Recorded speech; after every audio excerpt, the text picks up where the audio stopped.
Bayangkan sebuah dunia di mana semua orang memiliki akses yang sama terhadap pendidikan, kesehatan, dan kebutuhan hidup. Tidak ada yang terlalu kaya, tidak ada yang terlalu miskin. Semua orang hidup dengan standar yang layak, dan kesenjangan sosial hampir tidak terlihat. Kedengarannya seperti dunia yang ideal, bukan? Inilah gambaran yang sering dikaitkan dengan sosialisme, sebuah sistem yang sejak awal lahir dengan tujuan menciptakan keadilan sosial bagi seluruh masyarakat. Namun, di balik ide yang tampak mulia ini, muncul satu pertanyaan besar. Mengapa dalam praktiknya, sosialisme seringkali dianggap gagal? Apakah masalahnya ada pada konsepnya, atau pada cara manusia menjalankannya? Untuk memahami ini, kita harus kembali ke akar pemikiran sosialisme itu sendiri. Sosialisme berkembang sebagai respons terhadap kapitalisme, terutama pada masa revolusi industri.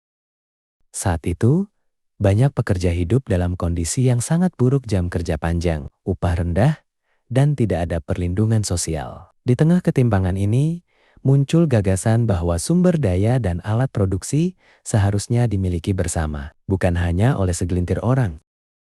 Sosialisme kemudian menawarkan solusi. Negara atau masyarakat mengontrol sumber daya utama, dengan tujuan distribusi yang lebih merata. Dalam teori, ini berarti setiap orang mendapatkan apa yang mereka butuhkan, bukan berdasarkan seberapa besar mereka bisa bersaing di pasar. Secara moral, ide ini sangat kuat. Ia berbicara tentang keadilan, solidaritas, dan kepedulian terhadap sesama. Tidak heran jika banyak orang tertarik pada sosialisme, terutama mereka yang melihat langsung dampak buruk ketimpangan ekonomi. Namun, disinilah mulai muncul kompleksitas. Salah satu kritik utama terhadap sosialisme adalah masalah insentif. Dalam sistem di mana hasil didistribusikan secara merata, muncul pertanyaan, apakah orang masih termotivasi untuk bekerja lebih keras atau berinovasi? Jika hasil akhirnya sama, terlepas dari usaha yang dilakukan, sebagian orang mungkin kehilangan dorongan untuk berkembang. Selain itu, ketika negara memegang kendali besar atas ekonomi, risiko birokrasi yang tidak efisien menjadi sangat tinggi. Keputusan ekonomi tidak lagi ditentukan oleh pasar, tetapi oleh pemerintah. Ini seringkali menyebabkan lambatnya respons terhadap perubahan kebutuhan masyarakat, bahkan bisa membuka peluang korupsi dan penyalahgunaan kekuasaan.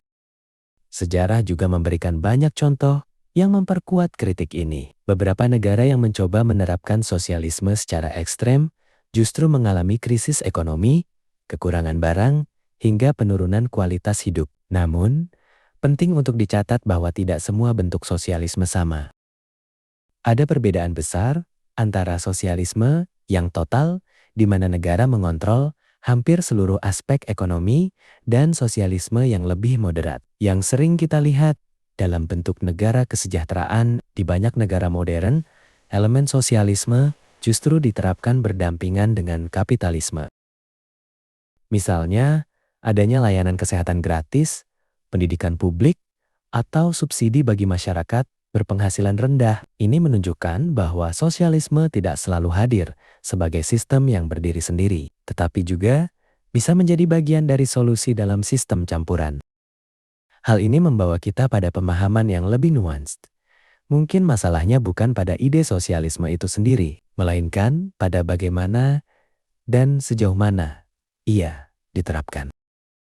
Jika terlalu ekstrem, sosialisme bisa membatasi kebebasan individu dan efisiensi ekonomi. Namun, jika diabaikan sepenuhnya, kapitalisme bisa menciptakan ketimpangan yang sangat tajam. Maka, banyak negara mencoba mencari titik tengah, menggabungkan efisiensi pasar dengan perlindungan sosial. Lalu, bagaimana dengan masa depan sosialisme? Menariknya, dalam beberapa tahun terakhir, terutama di kalangan generasi muda, minat terhadap sosialisme kembali meningkat. Hal ini tidak lepas dari meningkatnya biaya hidup, sulitnya akses terhadap perumahan, dan ketidakpastian ekonomi. Banyak yang mulai mempertanyakan apakah sistem yang ada saat ini benar-benar adil. Namun, ini bukan berarti sosialisme akan menggantikan kapitalisme sepenuhnya. Lebih mungkin, kita akan melihat evolusi sistem ekonomi di mana prinsip-prinsip sosialisme diintegrasikan secara selektif untuk mengatasi kelemahan kapitalisme. Pada akhirnya, perdebatan tentang sosialisme bukan hanya soal ekonomi, tetapi juga soal nilai. Apa yang kita anggap adil, seberapa besar peran negara dalam kehidupan kita, dan sejauh mana kita bersedia mengorbankan efisiensi demi pemerataan. Jadi, apakah sosialisme adalah ide mulia atau sistem yang gagal? Dan pada akhirnya, pertanyaan terpenting bukanlah apakah sosialisme benar atau salah, tetapi bagaimana kita bisa membangun sistem yang paling adil dan berkelanjutan untuk semua orang.